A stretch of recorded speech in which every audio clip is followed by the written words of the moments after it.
to cross live to Epsom in England for the running of the 1985 Oaks. We will return to the soccer at the conclusion of the race.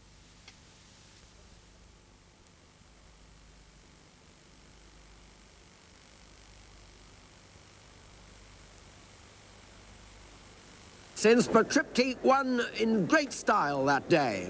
But she has been extremely busy ever since. In the Irish 1,000 guineas, she was well beaten behind Alba Hathry. Now, she's very, very likely to get the trip by Riverman out of the great mare Trillion. It was no wonder she cost $2 million, more than $2 million as a yearling. Pretty likely to get the trip, certain to appreciate the ground, but is she fresh enough? That's the question. Number 17, Triptyque. Behind her, the favourite. But let's try and find Dubayan if we can. There is Dubayan on the right of your picture there. Well, Dubayan was extremely unlucky, got a terrible run in the Princess Elizabeth Stakes here on this course at Epsom.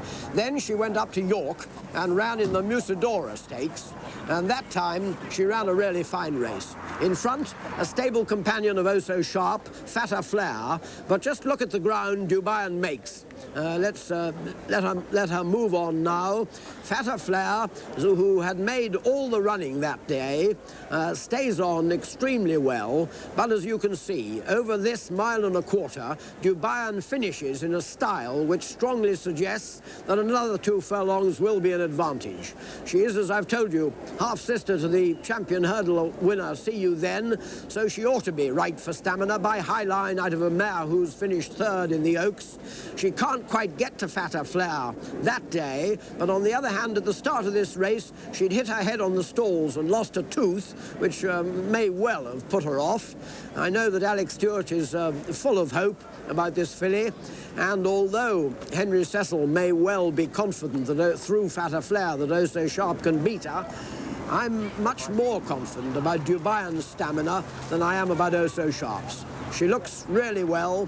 She's ridden by Pat Edery, who's in great form. Number 6, Dubayan. Let's join John McCrinnick for a moment. Dubayan is now out to 11-2. From 7-2 out to 11-2. There is no money for her here. Now, one office firm alone has had £35,000 on Oh So Sharp, and that's brought her into 6-4. One office firm alone are holding up the price of Oh So Sharp.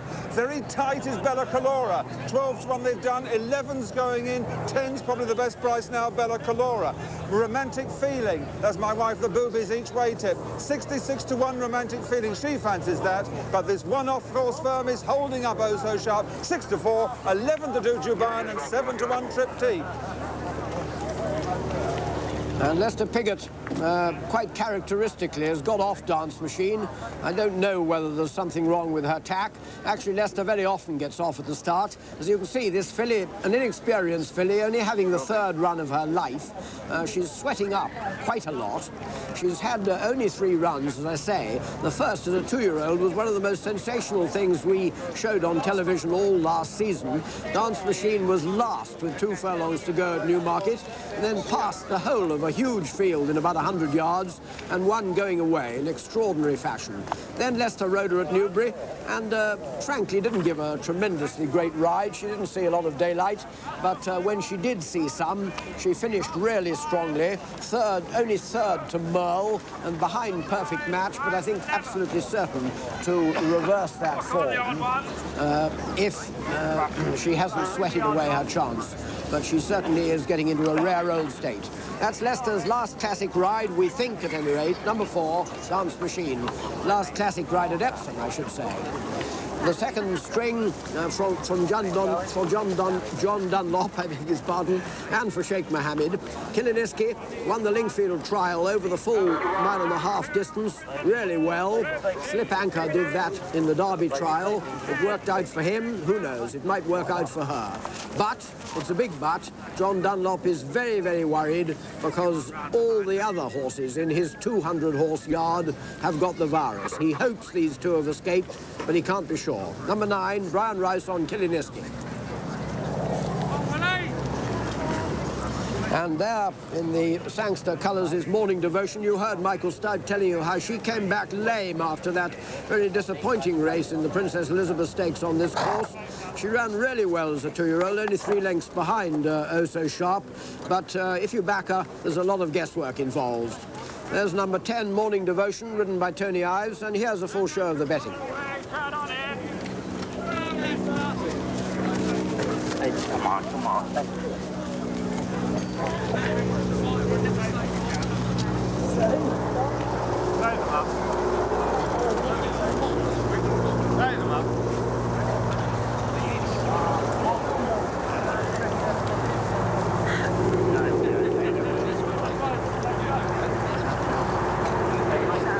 Yes, I think you've got to make Petradia and indeed Romantic Feeling outsiders. They both won their last races, but they weren't really Oaks trials. Petradia won a little race at Chepstow, and Romantic Feelings was at Salisbury. It'll be quite a considerable surprise if they get into the shake-up. There is Romantic Feeling in the diamonds and the big white breast girth going into the stalls. I don't think there are kicking out horribly. Romantic Feeling there. I hope she hasn't hurt herself. And Dance Machine is also giving problems. There's Dubayan and Bella Calora. Very quick word from John McCrigg.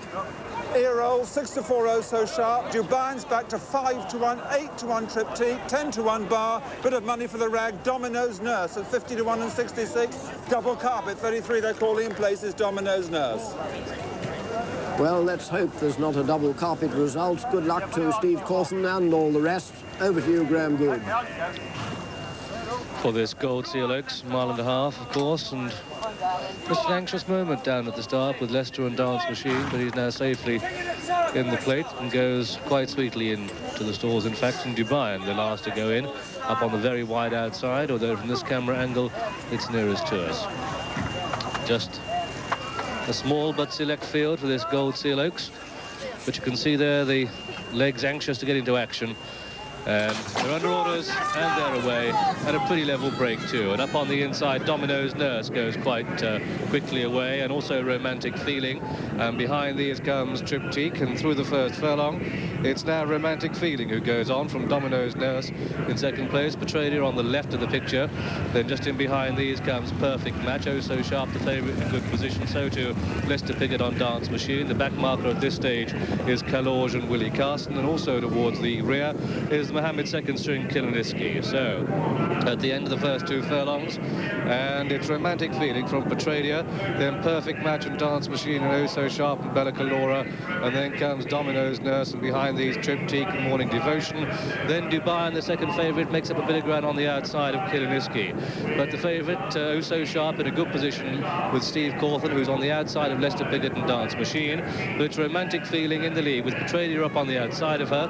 Then just on the outside of her comes Triptyque, who's going well. On the extreme left of the picture is Kiliniski, but some way off the pace. They're at the top of the hill. They've got just over 7 to race, and it's Romantic Feeling from Petradia, then Perfect Match and Triptyque, and followed by Dance Machine and Oh So Sharp, the favourite, going well. Bella Calora going well, but the jockeys are taking things very steady as they begin the descent. They're at the halfway stage in the Gold Seal Oaks. Next to the rails, Romantic Feeling, Petradia, Triptyque going as well as any in third place, but Oh So Sharp, Steve Cawthon just nibbling along back and forth. And behind these, Dubayan, who's made good ground up on the outside. And then comes next to the rails, Dance Machine, and they've got just over 4.5 to race. They begin the descent to Tattenham Corner. Romantic Feeling in the lead, and Petradia now going on from Triptyque in second place. So it's Petradia from in second place, Triptyque, Romantic Feeling in third, Oh So Sharp is 4, Dubayan is 5, and then comes a Perfect Match, and behind these, Morning Devotion, Kiliniski running wide. They're round Tattenham Corner, and this time they're spreading right across the centre of the track, and with 3 to race, it's Triptyque who goes on from Oh So Sharp, the favourite, Dubayan, Bella Calora coming fast too, and behind these, Petradia, who's losing a pitch, just over 2 to race, and the favourite, Oh So Sharp, throws down the challenge for Triptyque, but coming fast on the stands rails is Dubayan. They've got a furlong and a half to go, and Steve Cawthon strikes the front and goes for home,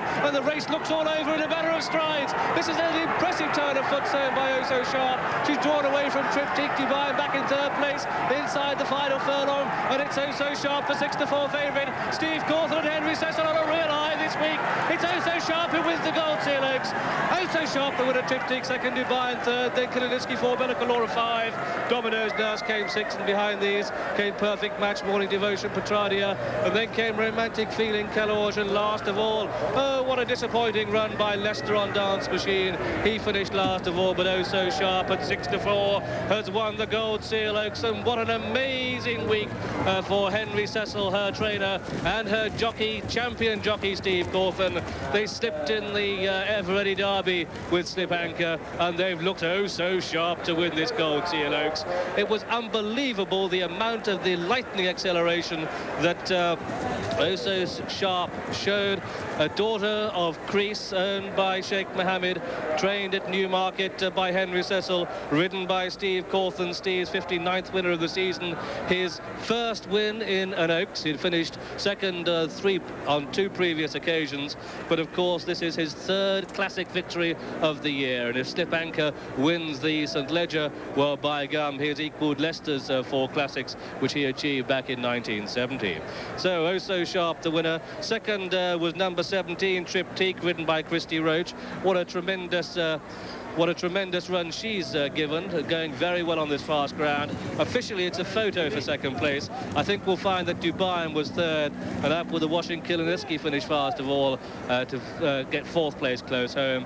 But just look at the amazing turn of foot that this Oh So Sharp showed. Let's review the closing stages. Well, they've been saying for ages at Newmarket that this is a brilliant filly. She's never really quite shown this degree of brilliance before on the racecourse, but by gum, she does so now. Just at this stage, Steve Cawthon is just nudging Oh So Sharp along.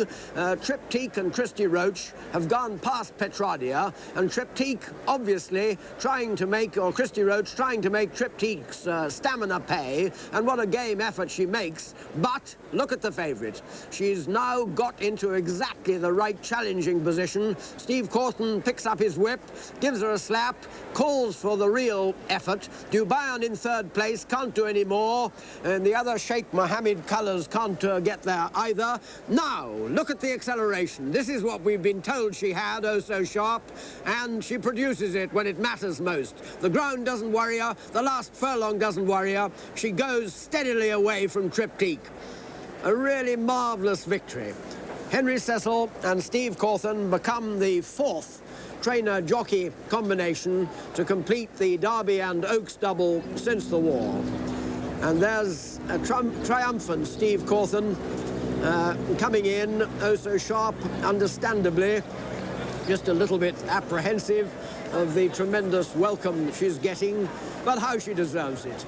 They said, or Henry Cecil has said, that she might be another Petit Etoile, and, well, you can see exactly what he means.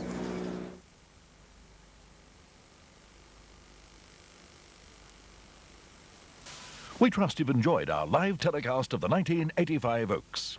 We now return you to the soccer.